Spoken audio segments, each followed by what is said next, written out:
Actual में राजनीति ये है कि जब आप पावर में आएंगे तो आप योगक्षेम कर पा रहे हैं कि नहीं, पूरे राष्ट्र का जो है वो वृद्धि समृद्धि कर पा रहे हैं कि नहीं, उसको राजनीति कहते हैं। और राजनीति, राजनीतिज्ञ सारे सब्जेक्ट्स का ज्ञाता नहीं होगा, लेकिन सारे सब्जेक्ट्स समझने की जो क्षमता है वो होगी। तो इस सेशन के शुरुआत में मैंने कहा था जो महाभारत में है, सांख्य जैसा कोई ज्ञान नहीं है और योग जैसा कोई बल नहीं है।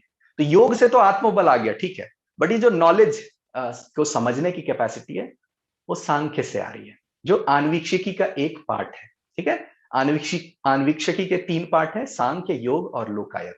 तो एक राजा को भी सन्यास के लिए या मुक्ति के लिए ट्रेनिंग नहीं दी जा रही, वो तो करना ही है उसे, उसका जब सन्यास धर्म आएगा, लेकिन उसमें सांख्य दर्शन अगर उसने समझ लिया तो उसकी कैपेबिलिटी, थिंकिंग कैपेबिलिटी बढ़ जाती है। ठीक है, उसकी कैपेसिटी, मेंटल कैपेसिटी, बुद्धि को स्थिर रखने की क्षमता, एक ड्रास्टिक सिचुएशन में, क्राइसिस के टाइम में अपने माइंड को स्टेबल रहने की क्षमता ऐसे व्यक्ति को आ सकती है जो सांख्य दर्शन का ज्ञाता है।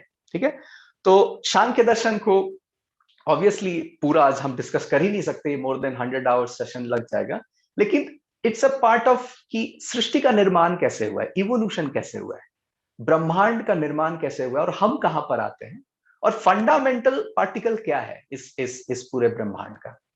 तो सत्व रज तम, इसको हम बार बार सुने हैं बचपन से, सात्विक, राजसिक और तामसिक।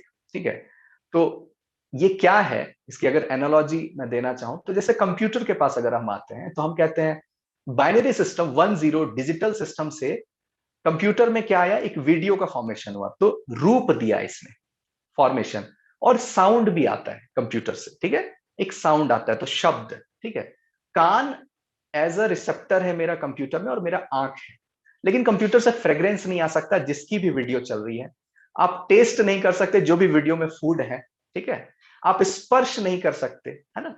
तो आप देखिए जो कंप्यूटर है वो डिजिटल सिस्टम है, वो बाइनरी है, तो उसने दो ही चीजों का निर्माण कर पाया वो सृष्टि में। ठीक है, जो भी हमारे सेंसेस हैं, 5 सेंसेस है ना, आंख, नाक, कान, जिह्वा, त्वचा जो हम कहते हैं, तो सत्व रज तम ये टर्नरी सिस्टम, ये 3 चीजों का कॉम्बिनेशन, और इसी के परम्यूटेशन एंड कॉम्बिनेशन से सारी चीजें बनी हुई हैं। और पांचों तन्मात्राएं आपको दिखती हैं, पांचों जो हम रिसीव करते हैं सेंसरी ऑर्गन्स।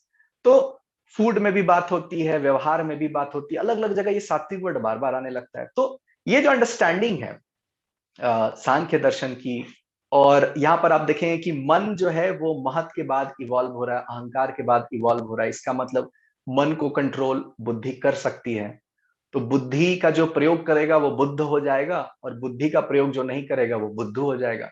तो ये अभी बहुत सिंपलिस्टिक एक्सप्लेनेशंस मैं दे रहा हूं, बट सांख्य दर्शन पूरे डेप्थ में एक एक एलिमेंट को अगर हम समझने की कोशिश करेंगे तो मेरे में जो क्रियोसिटी है और मेरा जो परसेप्शन है जीवन को देखने का, वो बदलने लग जाता है। पुरुष और प्रकृति को अगर आप समझने लगे, शिव और शक्ति को समझने लगे, तो सांख्य दर्शन से सोचने की क्षमता, परसेप्शन, दर्शन जीवन का डेवलप हो रहा है।